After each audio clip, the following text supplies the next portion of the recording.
guyyaa hadhaa Makkaa Mukarramaa keessatti ijoolleen Oromiyaa hojii nama boonsaa akkanatti ilaala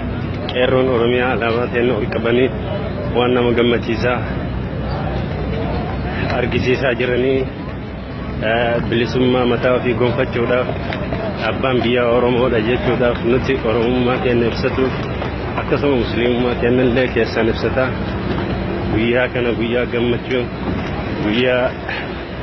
Eidil Arafaa guyyaa hajjiiti akkanatti qeerroon Oromiyaa guutuutti waan nama boonsaa dalagaa jirti. Atul jabaadhu ka akkanatti waan nama boonsaa hojjetaa jirti qeerroon Oromiyaa baay'ee hojiin jara nama boonsaa baay'ee boonsaadha daawwadhaa isiniin jenna akkasuma akka itti gammaddan koomentii fi laayikii kennuudhaan nu gammachiisaa isiniin jenna baay'ee tokko bareeda laala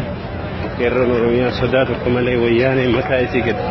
cabsitee biyya keessaa biyya alaatti illee maqaa uummata Oromoo qabuudhaaf jecha baay'ee tokko nama gammachiisaa waan baay'ee namatti tolaati.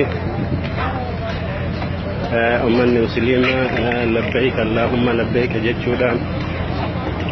akkanatti alaabaa keenya ol qabanii alaabaa keenya Oromummaa ofii ibsatuun baay'ee tokko nama gammachiisaa waan baay'ee namatti tolaati waan baay'ee nama gammachiisaati. daawwadhaa isiniin jenna isin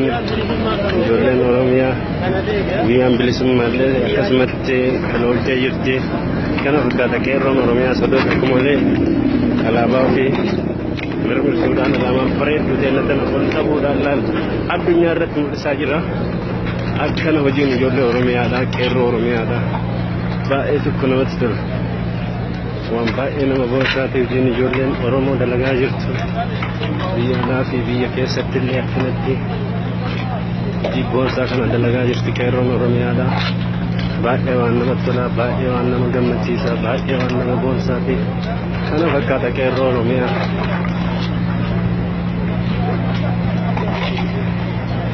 Guutuu Makkaa keessatti hadda alaabaan Oromiyaa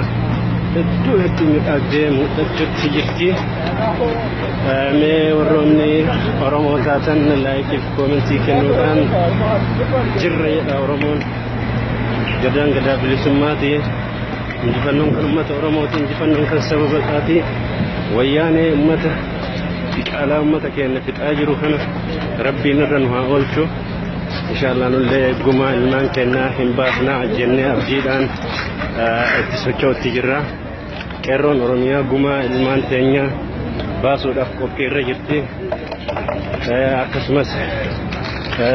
guyyaan har'aa guyyaa gammachuutillee akkasuma gaddillee osoo nutti jiru ilmaan Oromoodha hidhaa Qiliinxoo keessatti ibiddaan nu jala shiduun hedduu aariinillee nutti dhagame hedduu gaddallee qabna